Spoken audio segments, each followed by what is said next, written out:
আমি আজকে বানিয়ে দেখাচ্ছি আপনাদের কাঁঠাল দিয়ে মালপোয়া। কাঁঠালটাকে চিপে রস করে নিয়েছি, তারপর ওটার মধ্যে অল্প সুজি, চালের গুঁড়া, অল্প ময়দা দিয়েছি আর স্বাদ মতো মিষ্টি। হালকা দিলেই হয়, কাঁঠাল তো মিষ্টি থাকে। তারপরে করে স্লাইট 1 চিমটি একটু বেকিং পাউডার বা বেকিং সোডা, যেটা আপনাদের ঘরে থাকে, অল্প দিয়ে নিলে দিয়ে তারপর এটাকে এমন করে পুরো মিলিয়ে এমন একটু নাড়িয়ে নেবেন আটা দিয়ে।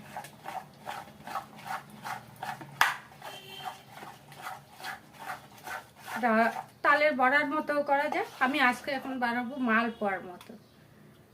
তেল গরম বসিয়ে দিয়েছি কড়াইতে, অল্প একটু নেব।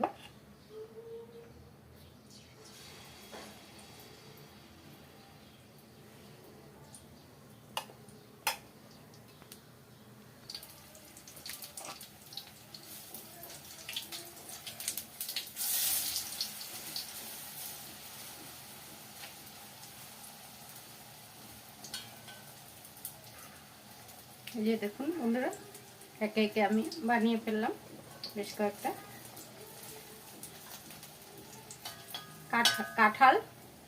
কাঁঠালের গোলা দিয়ে মালপোয়া, তেমন আপনার যেমন কলার বড়া, তালের বড়া করা হয় এমনও করা যায়।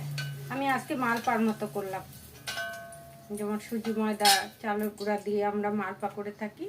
এই যে বানিয়ে খেয়ে দেখবেন, অনেক সুস্বাদু হয়, টেস্টি হয়, অনেক টেস্টি হয়, বানিয়ে খেয়ে দেখবেন।